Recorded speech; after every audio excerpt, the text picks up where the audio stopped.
KMF ಗ್ರಾಹಕರಿಗೆ Dasara good news ಅನ್ನ ನೀಡಿದೆ. ಕೆಎಂಎಫ್ ಕೆಲ ಉತ್ಪನ್ನಗಳ ಬೆಲೆಯಲ್ಲಿ ಭಾರಿ ಇಳಿಕೆಯನ್ನ ಕಂಡಿದೆ. ಕೆಎಂಎಫ್ ಗ್ರಾಹಕರಿಗೆ ದಸರಾ ಗುಡ್ ನ್ಯೂಸ್. ಕೆಎಂಎಫ್ ಕೆಲ ಉತ್ಪನ್ನಗಳ ಒಂದು ಬೆಲೆಯಲ್ಲಿ ಇಳಿಕೆಯನ್ನ ಕಂಡಿದೆ.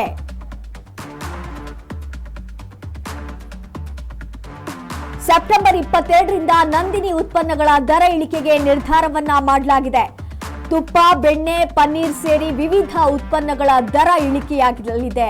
ಹಾಲು, ಮೊಸರು ಪ್ರತಿ ಲೀಟರ್ಗೆ 4 ರೂಪಾಯಿ ದರ ಇಳಿಕೆಯ ಒಂದು ನಿರೀಕ್ಷೆ ಇದೆ.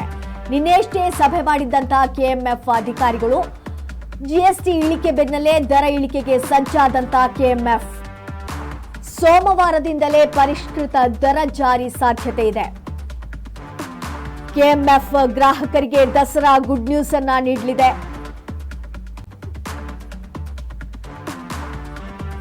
ಕೆಎಂಎಫ್ ಕೆಲ ಉತ್ಪನ್ನಗಳ ಬೆಲೆಯಲ್ಲಿ ಇಳಿಕೆಯನ್ನ ಕಾಣಲಿದೆ. ಸೆಪ್ಟೆಂಬರ್ 22ರಿಂದ ನಂದಿನಿ ಉತ್ಪನ್ನಗಳ ದರ ಇಳಿಕೆಗೆ ನಿರ್ಧಾರ ಮಾಡಲಾಗಿದೆ. ತುಪ್ಪ, ಬೆಣ್ಣೆ, ಪನ್ನೀರ್ ಸೇರಿ ವಿವಿಧ ಉತ್ಪನ್ನಗಳ ದರ ಇಳಿಕೆಯಾಗಲಿಕ್ಕಿದೆ. ಹಾಲು ಹಾಗೆ ಮೊಸರು ಪ್ರತಿ ಲೀಟರ್ಗೆ 4 ರೂಪಾಯಿ ದರ ಇಳಿಕೆಯ ಒಂದು ನಿರೀಕ್ಷೆ ಇದೆ. ನಿನ್ನೆ ಕೆಎಂಎಫ್ ಅಧಿಕಾರಿಗಳು ಒಂದು ಸಭೆಯನ್ನ ಮಾಡಿದ್ರು. ಅದರಲ್ಲಿ ಈ ಒಂದು ಚರ್ಚೆಗಳಾಗಿರುವಂತದ್ದು. ಜಿಎಸ್ಟಿ ಇಳಿಕೆ ಬೆನ್ನಲ್ಲೇ ದರ ಇಳಿಕೆಗೆ ಸಜ್ಜಾಗಿದೆ ಕೆಎಂಎಫ್. ಹಾಗಿದ್ದಾಗ ಸೋಮವಾರದಿಂದಲೇ ಈ ಒಂದು ಪರಿಷ್ಕೃತವಾಗಿರುವಂತಹ ದರ ಜಾರಿಯಾಗಲಿಕ್ಕಿದೆ. ಇದು ಗ್ರಾಹಕರಿಗೆ ಒಂದು ಗುಡ್ ನ್ಯೂಸ್ ಅಂತಾನೆ ಹೇಳ್ಬೋದು. ಕೆಎಂಎಫ್ ಕಡೆಯಿಂದ ಗ್ರಾಹಕರಿಗೆ ದಸರಾದ ಒಂದು ಗುಡ್ ನ್ಯೂಸ್ ಅನ್ನ ನೀಡಿರುವಂತದ್ದು. ಕೆಲ ಉತ್ಪನ್ನಗಳ ಒಂದು ಬೆಲೆ ಇಳಿಕೆಯಾಗಲಿದೆ.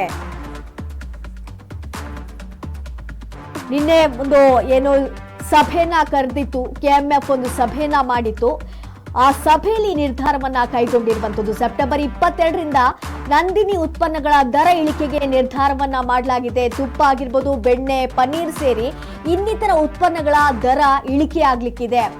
ಹಾಗೆ ದಿನಂಪ್ರತಿ ಖರೀದಿಸುವಂತಹ ಹಾಲು, ಮೊಸರು ಪ್ರತಿ ಲೀಟರ್ಗೆ 4 ರೂಪಾಯಿ ಕಡಿಮೆ ಆಗಲಿದೆ. ನಿನ್ನೆಷ್ಟೇ ಕೆಎಂಎಫ್ ಅಧಿಕಾರಿಗಳು ಒಂದು ಸಭೆಯನ್ನ ನಡೆಸಿದ್ರು. ಅದರಲ್ಲಿ ಒಂದು ಚರ್ಚೆಗಳಾಗಿತ್ತು. ಹಾಗೆ ಜಿಎಸ್ಟಿ ಇಳಿಕೆ ಬೆನ್ನಲ್ಲೇ ಒಂದು ದರ ಇಳಿಕೆಗೆ ಸಜ್ಜಾಗಿದೆ ಕೆಎಂಎಫ್. ಇದು ಪರಿಷ್ಕೃತವಾಗಿರುವಂತಹ ದರ ಜಾರಿ ಸೋಮವಾರದಿಂದಲೇ ಆಗ್ಲಿಕ್ಕಿದೆ.